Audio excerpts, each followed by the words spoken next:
வணக்கம். KN நேரு அவர்கள் மீது வழக்கு பதிவு. அதிர்ச்சியில் திமுகவின் மாஜி அமைச்சர்கள் 20 பேர் அதிர்ச்சிக்கு உள்ளாகியுள்ளார் ஸ்டாலின் அவர்கள். வீட்டில் இருந்து கொண்டே தற்பொழுது திமுகவின் MLAக்களை தொடர்பு கொண்டு அடுத்த கட்ட நடவடிக்கை என்ன என்பதை ஆலோசனை செய்து வருகிறார். நண்பர்களை, இந்த வீடியோவிற்கு ஒரே ஒரு லைக் மட்டும் சப்ஸ்கிரைப் பண்ணிருங்க. ஸ்டாலின் ஆட்சியை சரியாக நடத்தவில்லை, பொம்மை முதல்வராகத்தான் கடந்த 5 ஆண்டுகளில் ஸ்டாலின் அவர்கள் செயல்பட்டார் என்று அரசு உயர் அதிகாரிகள் தற்பொழுது விஜய் அவர்கள் முதல்வராக பொறுப்பேற்ற பிறகு முதல் ஆலோசனை கூட்டம் உயர் அரசு அதிகாரிகளிடம் நடத்தப்பட்டது. அதில் கடந்த 5 ஆண்டுகள் கடன் எதற்காக வந்தது, எப்படி வந்தது, ஏன் வந்தது, கிட்டத்தட்ட மாஜி அமைச்சர்கள் பல திட்டங்களை ஸ்டாலின் அவர்களுக்கு கொண்டு செல்லாமலே அவர்களே அதை செய்து முடித்து விட்டார்கள். இதனால் பல கோடிகள் நஷ்டமானதும் ஸ்டாலின் அவர்கள் எந்த இடத்திற்கெல்லாம் செல்கிறாரோ அங்கு எல்லாம் விளம்பரங்களை திமுகவின் அமைச்சர்கள் செய்தார்கள். இதனால் பல ஆயிரம் கோடி நஷ்டம் ஏற்பட்டது என்றும் இது எல்லாம் இதர செலவுகளில் கணக்குகள் காட்டப்பட்டது என்றும் தற்பொழுது முறைகேடுகள் செய்யப்பட்டிருப்பதாக உயர் அரசு அதிகாரிகளே தற்பொழுது அந்தர்பல்டி அடித்திருப்பதுதான் ஒட்டுமொத்த திமுகவிற்கும் மிகப்பெரிய அளவில் சிக்கலை ஏற்படுத்தியுள்ளது.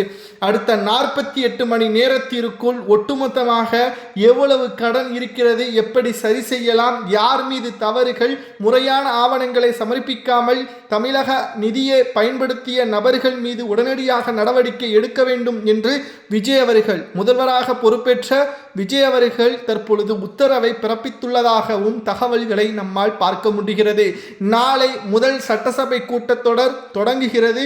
இதில் விஜய் அவர்கள் மற்ற MLAக்கள் பதவி பிரமாணம் செய்து கொள்வார்கள். முதல் கூட்டத்தொடரில் தனி பெரும்பான்மையை விஜய் அவர்கள் நிரூபிப்பார். அதை ஆளுநரிடம் முதல் சமர்ப்பிப்பார்.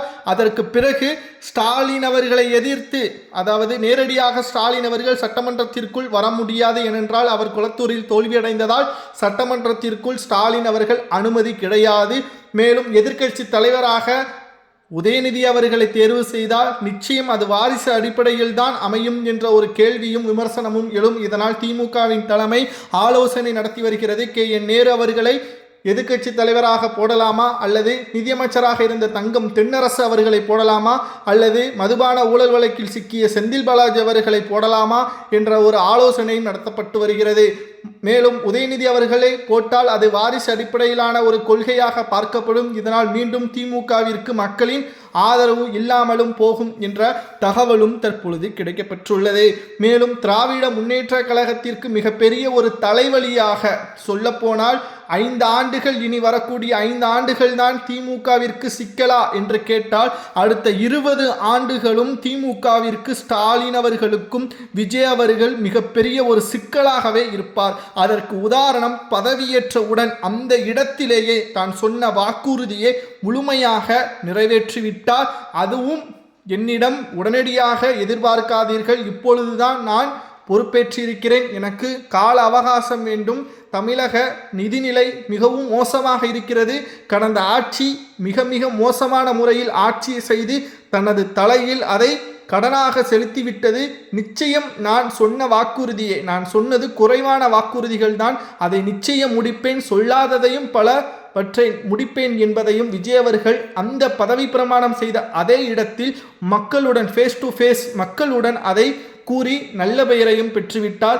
மறுபக்கம் ஸ்டாலின் அவர்கள் கஜானாவில் பணமில்லை என்பதை எப்படி நீங்கள் கூறுகிறீர்கள், நீங்கள் பதவியேற்று ஒரு நாள் தானே ஆகுது, மக்களை ஏமாற்றுவதை தவிர்த்து விடுங்கள், உண்மையான ஆட்சியை செய்யுங்கள் என்று ஸ்டாலின் அவர்களும் அறிக்கை ஒன்றை வெளியிட்டுள்ளார்.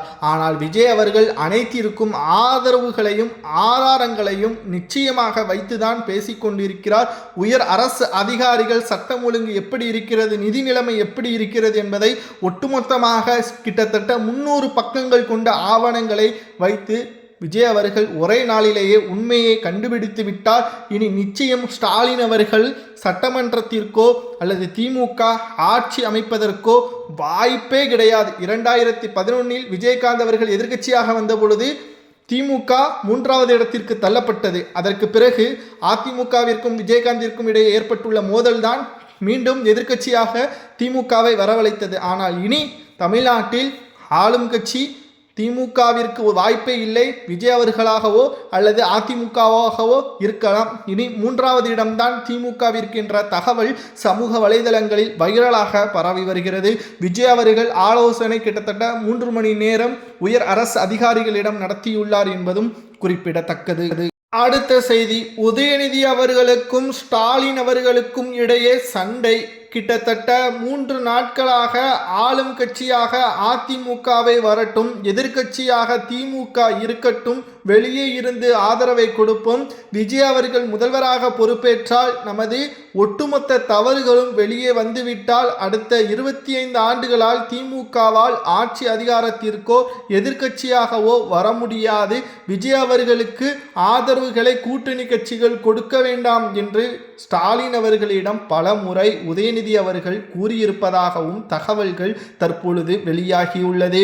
ஆனால் ஸ்டாலின் அவர்கள் இது அரசியலுக்கு மிகப்பெரிய ஒரு துரோகம், தமிழக மக்கள் இதை ஏற்றுக்கொள்ள மாட்டார்கள் என்று பல முறை கூறிய பிறகும் கூட ஈகோ உதயநிதி அவர்களுக்கு தடுக்குகிறது. ஏனென்றால் துணை முதல்வராக உட்கார்ந்து அழகு பார்த்து விட்டார். சட்டசபையில் விஜய் அவர்களை முதல்வராக அழைக்கப்படுவது உதயநிதி அவர்களுக்கு மிகப்பெரிய ஒரு சிக்கலை ஏற்படுத்தும்.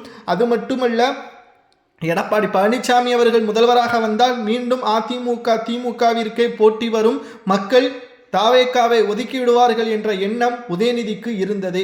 ஆனால் ஸ்டாலின் அவர்கள் இதை ஏற்றுக்கொள்ளவில்லை. இதனால்தான் புதிய அரசிற்கு வாழ்த்துக்கள் என்று ஸ்டாலின் அவர்கள் அதிகாலையிலேயே இணையதளங்களில் அறிவிப்புகளை வெளியிட்டார். தற்பொழுது உதயநிதி அவர்களுக்கும் ஸ்டாலின் அவர்களுக்கும் இடையே இருக்கக்கூடிய மோதல் வீட்டை விட்டு வெளியே சென்று விட்டதாகவும் சமூக வலைதளங்களில் அரசுக்கு எதிராக தற்பொழுது உதயநிதி அவர்கள் பல குற்றச்சாட்டுகளை தற்பொழுது முன்வைத்தாலும் ஆதாரங்கள் இல்லை. மேலும் எதிர்க்கட்சி தலைவராகவும் உதயநிதி அவர்கள் செயல்பட வாய்ப்புகள் குறைவு. மீண்டும் உதயநிதியை பதவிக்கு வைத்தாலும் அது வாரிசு அடிப்படையில் வைத்ததாகவும் திமுகவிற்கு அவப்பெயர் ஏற்படும். இங்கு இனி திமுகவிற்கு போட்டி அதிமுக என்று கூறி வந்த தமிழக மக்கள் இனி எதிர்காலம் அதிமுக வர்சஸ் தாவேகா தான் என்ற போட்டி நிலவும். 3வது இடத்திற்கு திமுக தள்ளப்படும். 2011ஆம் ஆண்டு 3ஆம் இடத்திற்கு தள்ளப்பட்டது போல தமிழக அரசியல் களம் முற்றிலுமாக மாறக்கூடிய ஒரு சூழலை தமிழக மக்கள் உருவாக்கிவிட்டார்கள். விஜய் அவர்களுக்கும் எடப்பாடிக்கும் இருக்கக்கூடிய போட்டி நிச்சயம் ஒரு நாள் அடுத்த 5 ஆண்டுகள் எடப்பாடிக்கு அடித்த அதிர்ஷ்டமாக அவர் முதல்வராக வருவதற்கு கூட வாய்ப்புகள் இருக்கிறது. ஆனால் இனி திமுகவால் ஆட்சி அதிகாரத்திற்கு வர முடியாது.